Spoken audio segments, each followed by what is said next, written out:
Hi అండి. ఏంటి చుడుతున్నాను అనుకున్నారా? ఉండండి చెప్తాను మీకే. హాయ్ అండి, నేను మీ రాగచెక్కిని. ఈరోజైతే మనం చిన్నప్పుడు కానీ ఇప్పుడైనా సరే అండి ఎంతో ఇష్టంగా తినేటువంటి మరమరాలు ఉండలనైతే మీకైతే ఏ విధంగా చేసుకోవాలో ఈజీగా అయితే చేసి చూపిస్తానండి. ఇవైతే చాలా టేస్టీగా ఉంటాయండి. బయట వాటికన్నా కూడా మనం ఇంట్లో చేసుకుంటే టేస్ట్ చాలా బాగుంటుంది. వాటికి ఏమేమి పదార్థాలు కావాలో మీకైతే చూపిస్తానండి. ముందుగా నేనైతే ఒక కప్పు వరకు బెల్లాన్ని అయితే తీసుకున్నానండి, తురుముకొని పెట్టేసుకున్నాను. ఒక 4-5 యాలుక్కాయలను అయితే మెత్తగా పొడిలాగా చేసేసుకొని పెట్టేసుకున్నానండి. తర్వాత బొరుగులు తీసుకున్నానండి. ఇందాక మనం బెల్లం ఏ కప్పుతో అయితే తీసుకున్నామో ఒకటికి 3 చొప్పున బొరుగులను అయితే తీసుకోండి. కొంచెం మెత్తపడ్డాయి అనుకోండి, బాండీలో వేసి వేయించుకుంటే మళ్ళీ వస్తాయండి చక్కగా.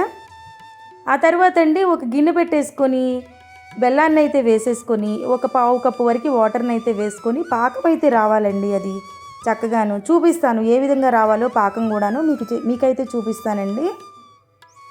తీగ పాకము అలా అయితే కనుక ఉండలు సరిగా రావండి. చూసారు కదా, ఇప్పుడైతే చక్కగా కరిగిపోయిందండి బెల్లం అంతా కూడాను. పాకం అయితే వస్తుంది. ఇప్పుడు ఇంకొంచెం రావాలండి పాకం అయితే. చూపిస్తూ ఉండండి పాకం వచ్చిందో లేదో. అలా మనం కొంచెం నీళ్ళలో కనుక వేసుకున్నామనుకోండి, మనకైతే చేతికి గట్టిగా అలా రావాలండి. నీళ్ళలో అలా కొడితే కనుక గట్టిగా మోగాలి. అది చూసారు కదా, ఉండలాగా వచ్చేసింది. ఇక పాకం అయితే వచ్చేసిందండి, ఇంకా అవసరం లేదు మనకి. ఇప్పుడు దీనిలోకి ఒక 2 స్పూన్లు కానీ 1 స్పూన్ వరకు కానీ నెయ్యిని అయితే యాడ్ చేసుకొని ఇలాచీ పౌడర్ని కూడా మనం దీనిలో అయితే వేసేసుకుందామండి. ఇవైతే చాలా టేస్టీగా ఉంటాయండి, ఈజీగా కూడా చేసేసుకోవచ్చు. బయట వాటిల్లో అయితే కనుక కలర్ని యాడ్ చేస్తారండి బెల్లంలో, ఇవి కలర్ఫుల్గా కనిపించడం కోసం. మనమైతే ఏ విధమైన కలర్స్ అయితే కనుక యూస్ చేసుకోకుండా చేసుకోవచ్చండి. చాలా టేస్టీగా ఉంటాయి, హెల్దీ కూడా అండి ఇంట్లో చేసుకుంటే. చూసారు కదా, బెల్లం పాకంలో ఈ మరమరాలను వేసేసుకొని కలబెట్టేసుకొని వేడిగా ఉన్నప్పుడు మాత్రమే ఉండ చుట్టేసుకోండి.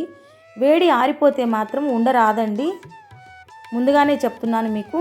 అలా వేడిగా ఉన్నప్పుడు మాత్రమే చుట్టేసుకోవాలండి. కట్టేయంగానే ఒక 2 నిమిషాలు ఆగి చుట్టేసేసుకోండి, చక్కగా ఉండైతే వచ్చేస్తుంది మీకు. చూసారు కదా, నేను చూపించే విధంగా చేసేసుకోండి నీట్గా.